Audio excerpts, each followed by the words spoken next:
Bem-vindas. Hoje vamos mergulhar aqui nos materiais sobre o sistema de fecheiros EST2 do Linux. Basicamente, o que é, de onde veio, a sua importância e pronto, como é que podemos ainda lidar com ele. Exato. A ideia é mesmo tirar o essencial disto, perceber como se identifica aquele tipo 83, sabes? O Linux Native, a história Minix EST. Uhum. E, claro, o sucessor, o EST3, que depois veio com o journaling. Sim, essa foi uma mudança-chave. Ok, vamos a isso então. O que me saltou logo à vista foi a questão da velocidade do EST2. Ah, sim. Parece que por não ter journaling, era mais rápido. E essa característica, se calhar de uma altura diferente do Linux, ainda lhe dá alguma relevância hoje.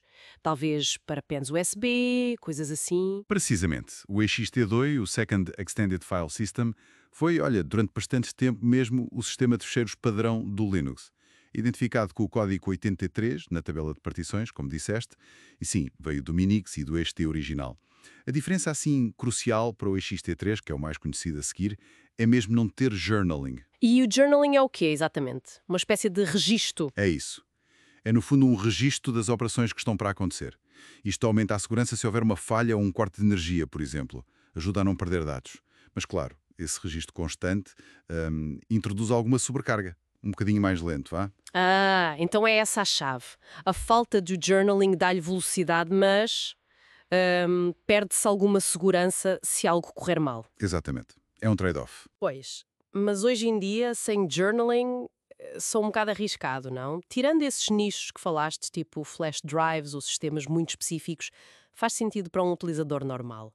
Olha, para o dia-a-dia, no computador principal ou num servidor, sistemas como o EXT4 ou outros com journaling são, bem, geralmente a escolha mais segura. Mais robustos. Mas o EXT2 não era só velocidade.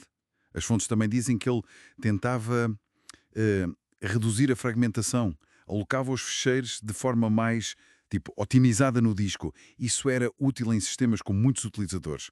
Sempre a criar e a apagar ficheiros, sabes? Ajudava a manter as coisas arrumadas. Percebido. Faz sentido.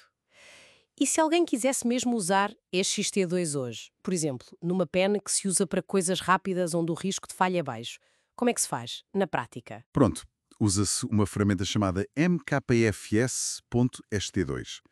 Basicamente, diz qual é a partição, tipo devs SDA1 ou devs SDB1. Lembrar só que SD normalmente é para discos SATA USB e o HD era mais para os antigos IDE, mas isso hoje é menos comum. Certo. E esse comando, o mkfs.st2, tem opções úteis. Podes mandar verificar erros no disco, antes. Podes dar o nome à partição, menos L nome, o que ajuda a identificar. E até podes definir o tamanho dos blocos, menos B, ou, importante, a percentagem de espaço reservada para o root, menos M. Por defeito são 5%, o que em discos gigantes pode ser imenso espaço desperdiçado. Dá para ajustar isso. Ah, ok. Depois de criada, é só montar no sistema. Comando mount e especificas o tipo "-t", ST2. Simples. E atenção a quê? Havia aí uma nota sobre não formatar o disco todo. Ah, sim, muito importante. As fontes alertam para usar sempre numa partição, tipo deves dar um. Nunca fazer mkfs.ist2 diretamente no disco inteiro. Como deves dar? Porque depois, quer dizer, dificulta muito a gestão, não segue as convenções. É má prática, basicamente. Lógico. Ok. Mas os textos falavam de outra coisa. Ahm, Mais invulgar. Criar um EST2 dentro de um fecheiro. Como assim? Sim, isso é uma daquelas flexibilidades engraçadas do Linux. É possível fazer o sistema operativo tratar um fecheiro normal como se fosse um disco. Um fecheiro? A sério? Sim, sim. Usa-se um mecanismo do kernel chamado Loop Device. Pensa nisto como uma camada virtual. Existem vários, Devloop 0, Devloop 1, etc. Uau! E como é que isso se faz? Bem, o processo, assim resumido, é: primeiro crias um fecheiro vazio com um tamanho definido. Podes usar o comando dd, por exemplo, para encher um fecheiro com zeros.